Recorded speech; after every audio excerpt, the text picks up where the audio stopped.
Ang tinabal, buwad, ginamos ug ubang pagkaon nga parat ang paborito kaniadto ug hangtod karon apang gikinahanglan maghinay-hinay lang sa pagkaon ini. Pipila kini sa himalitan sa carbon market. Kumusta ka ang presyo nini? Sayro nato pinaagi nining report. Kini ang tinabal nga isdang mulmol ug indangan nga gidisplay sa daprin sa kalsada sa Carbon. Tag 400 pesos ang kilo sa tinabal apan makapalitra ug minudo. Kini usa ka babae nga gusto mo kaon og tinabal, mipalit og usa ka buok sa presyo nga 50 pesos.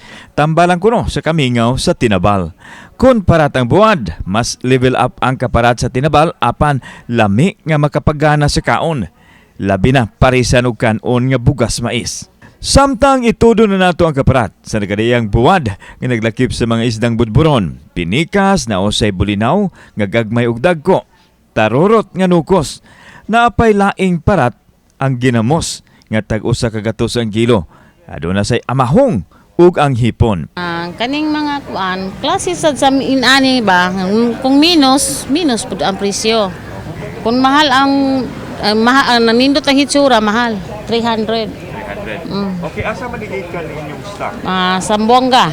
Sumasa na maligya nga si Merna Canieno nga ni mahal ang presyo sa buwad tungod usab sa epekto sa presyo sa gasolina.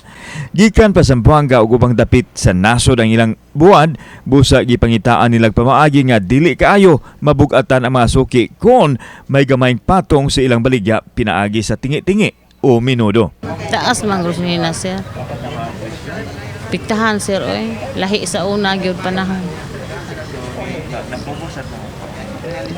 Pero mapugos gyud, sir, kay kung mahal dito ibligyan mo barato. Di mununot jud mis panahon. Lami gyud ni pagkaon nga all-time favorite sa mga bisdak apan gikinahanglan nga in moderation ang pagkaon ni tungod sa epekto sa sobrang kaparat sa panglawas.